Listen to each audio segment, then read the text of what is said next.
guys today? Yeah, Jamarcus was feeling quite a bit better last night and woke up this morning and wasn't feeling 100%, so we decided to keep him away. Kendall is now not feeling very good, so he was not at practice this morning. As far as everybody else, they were full participants in practice today. Burke was, yeah, he was full go. What sticks out about this general? Yeah, just I mean, they're playing their best basketball this season, and they've won 3 out of 5, and have had some really good wins in that stretch. Beat Iowa, won on the road at Minnesota, and then knocked off Washington in their last one. And it's a team that you can tell they're playing with a lot of confidence, and they play with a lot of energy and swagger. They're tough, they're physical. They got guys that are shooting the ball well right now. Mills has taken his game to a whole different level, averaging over 24 points in the last 4. Coit has 2 40-plus point games this year. Adams is a double figures scorer for them. Washington, we know him from when we played A&M a couple years ago, just really, really tough, aggressive, 6 offensive rebounds in the last game. And, this is a team that's, again, they're playing really well. Saunders is a guy that can really get it going from the outside as well, and they've got good role players. So I've been really impressed with the way that they've been playing in their recent stretch, and we're going to have our hands full tomorrow night. How similar is this group to what you saw against A&M a couple years ago? Yeah, I think there are a lot of similarities. They're playing the same way. They run a lot of the same defenses. They really attack the glass. They can really drive the ball and get into the paint. So there's definitely similarities. And then again, you look at what Mills has done in his emergence and what he has been able to do against some really good teams and some really good defenses. He really attacks downhill, and then if you play off him, he's certainly capable of knocking down threes. And again, they've got a lot of talent on this roster, and it's all coming together, and they're playing their best stretch of basketball. With all these illnesses and ankle injuries, how tough is it for you to prepare and just form lineups, rotations when you don't know who's going to be on the court? Yeah, we didn't do a whole lot of live reps today just because we were so shorthanded out there, and we felt we got done what we needed to do as far as the game plan. We had a good, sharp physical practice yesterday, and then normally we do back off a little bit the day before the game, but we even did less than what we normally do just because of how shorthanded we were, and saving guys that are playing a lot of minutes at this time. Just with the guards that are out right now, I mean, we're still getting Kendall a lot of reps, and he's got to be ready for situations like this. Unfortunately, he's one that fell, and hopefully it stays away from the rest of the team here over these next 24 hours. But yeah, it does affect your preparation. There's no doubt about it. But we'll get Jamarcus all the film that we watched, and hopefully be able to get him in at least to shoot some free throws and feel the ball a little bit later on today. He did feel better as the day went on, but the way this thing has worked with Rank with Burke is it's really bad in the mornings. So hopefully this runs its course over the rest of the day. Kendall will probably be very careful with tomorrow, just because it seems to be 48 hours, and then the guys progressively start feeling better. But hopefully we can get Jamarcus some reps later this afternoon. Where do you see Leo just develop and grow the most throughout the season? He's developed a lot. I think his body is probably the thing that really stands out. He's put on 25 pounds. He's been in the development group where he's in the weight room pretty much every day with Kurt Joseph, and it's his footwork.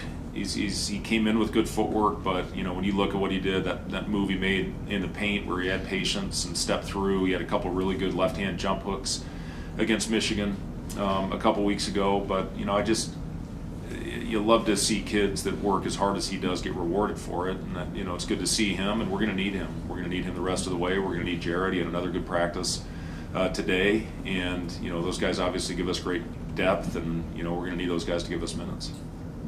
You've been in this position before as a coach, but not here, I guess.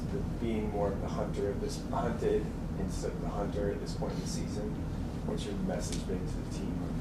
I think you're always a hunted in this league. It doesn't matter who you are or where you are. I mean, these teams are ready. They're all extremely well coached. They've all got a lot of talent, and everybody's fighting for something at this time of year. And if you're not ready, if you don't show up, it doesn't matter. And I don't think whether you're on the outside of the bubble, whether, we're in a position where we are, it doesn't matter. You still have to prepare the same way. How big was that for Braden to get that result last game after going through the last few weeks? Yeah, I think you could see it, it's certainly visibly how much better he was feeling physically. And, you could see it in the first couple possessions where I thought he went in and set the tone by getting us extra possessions on the offensive glass to see his balance on his shot. He was really leaning and favoring his healthier side in the last couple games. Not only the ankle, but the knee that I think had some residual effect just from, really trying to stay off and keep pressure off his ankle. So it's good to see him back. He told me he's feeling almost all the way back to 100% going into that last game, and I think you saw that in the result with how he played. So that's as much as anything. It's just how he feels. When you feel right physically, the game is a hell of a lot easier. Fred, with the regular season winding down, there's only a couple of home games left. You'd spoken previously about the home struggles last year. You didn't play as well at Pinnacle Bank as you would have liked. This year it's been better. What can you say about the fans and the advantage that they've given you? Yeah, we have one of the great atmospheres in college basketball. I certainly think one of the more underrated. When you think of the top venues and in the atmosphere, a lot of times you're not going to see PBA up at the top with Allen Fieldhouse, with Cameron, with Hilton, with all those great arenas, all the great Big Ten, Mackey, the Breslin Center, everything. But I put our arena up there with any of them as far as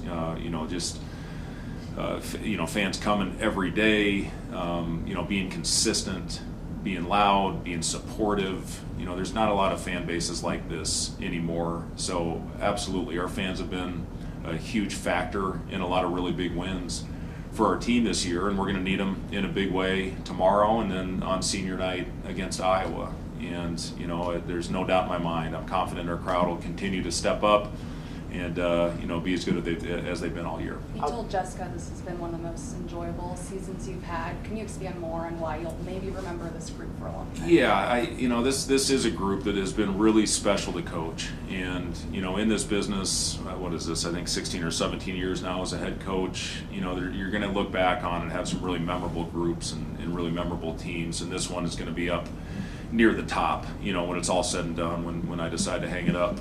Whenever that is, or whenever they'll get rid of me, I guess. But it's really fun to have a team that is all about the right things and comes to work. They're unselfish. They play extremely hard. They're on the first to floor for the most part. We won the 50-50 battle, I think.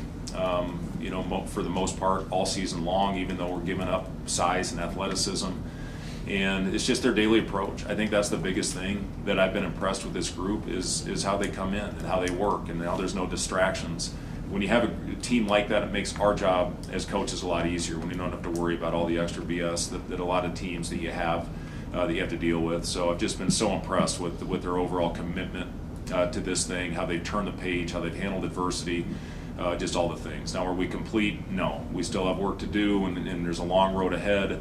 But certainly we'll look back as one of my all-time favorite teams. Outside of just shot making, what are the keys to breaking down the zones that you're going to be seeing? Yeah, you have to keep movement. You can't get stagnant anytime you play against zone, and they'll play a couple different ones. And we're prepared for it. We watched a lot of film on different things that teams have done that have been good.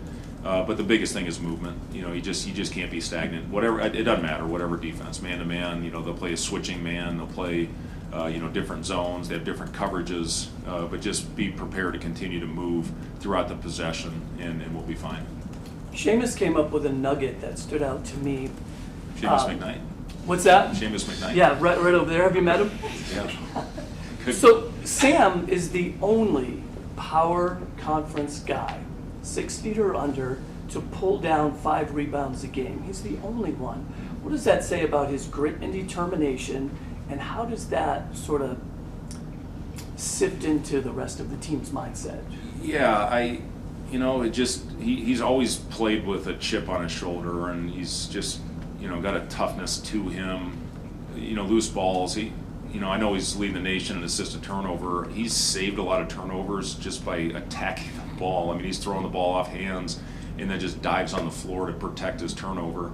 But his ability to go in there amongst guys he's given a foot up to in size differential, to be able to go up there with 2 hands and You know, he had some big offensive rebounds. He got a putback, got fouled, I think, in the last 2 games when we missed plays at the rim.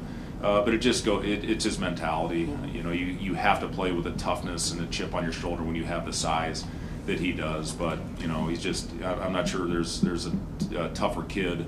And you can hear some of the other coaches talk about that as well. And the other thing is the scrum. I mean, you know, I think he would have been a pretty good rugby player because when that ball's on the floor, man, he goes after it. He doesn't care what's going to happen to his body. And you know, I'm proud of him for that stat because we need rebounding. Obviously, that has not been our biggest strength this year. And I think, if I'm not mistaken, Sam leads us in defensive rebounds.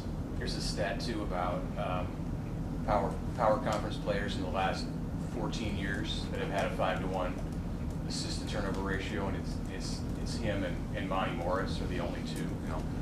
Are there similarities beyond that in what they have given your teams? Yeah, I mean, you know, being around Monte and coaching Monte, you know, when I think of a comp to Sam, I probably wouldn't say it's Monte Morris, but you know, those guys both do a great job of making the right play and making simple plays. You know, that was the thing. Monte had the ball in his hands probably a lot more than Sam did. He was our primary ball handler, and you know, when guys make the tough play look easy, you know, I think that's the sign of a really good point guard, and that was what Monte Morris did. You know, Monte really didn't shoot a lot of threes when he came in Flint Beecher was his high school, but when he you know, because he could attack the paint so well and he didn't have to shoot a lot, but he became a 40% three-point shooter. So I'd say work ethic is comparable with Sam and Monte. They've both put in a ton of extra work, and it's, you know, certainly benefited Monte being a longtime NBA player, now playing over in the EuroLeague, and you know, we'll see what happens with Sam. But you know, I'd say work ethic, but you know, as far as their games, I'd say they're pretty different. You know, Monte couldn't guard. I'm just kidding. Monte was a good defender. You know, it was fun to coach them both. They're both all about the right things. Both great kids.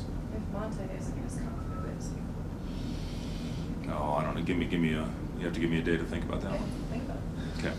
When you think Charlie Hoiberg.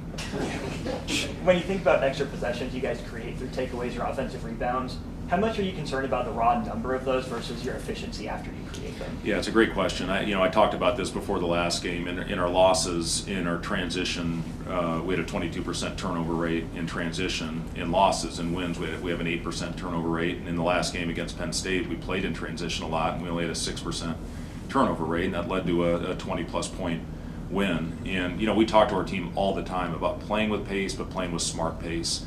If you get into a track meet with this team tomorrow, it's probably not going to end very well, just because you know of the differential athleticism, size, that type of thing. So, you know, when we play with smart pace, we have a pretty good chance to win the game. But when we get sloppy in transition, that's when we get in trouble. Fred, do you have a long relationship with Buzz Williams? Do you know him much outside of playing him 2 years ago? Not really. I knew Buzz a little bit when I was in the NBA. He came to a couple of our practices.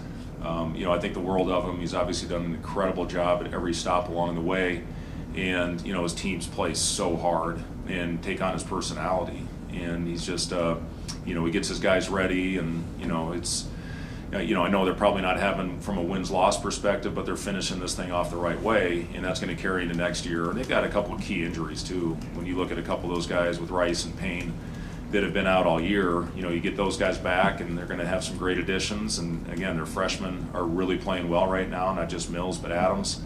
You know, that they're going to be a force for a long time in our league. Anything else for Coach? Thanks, guys. Let's go with it.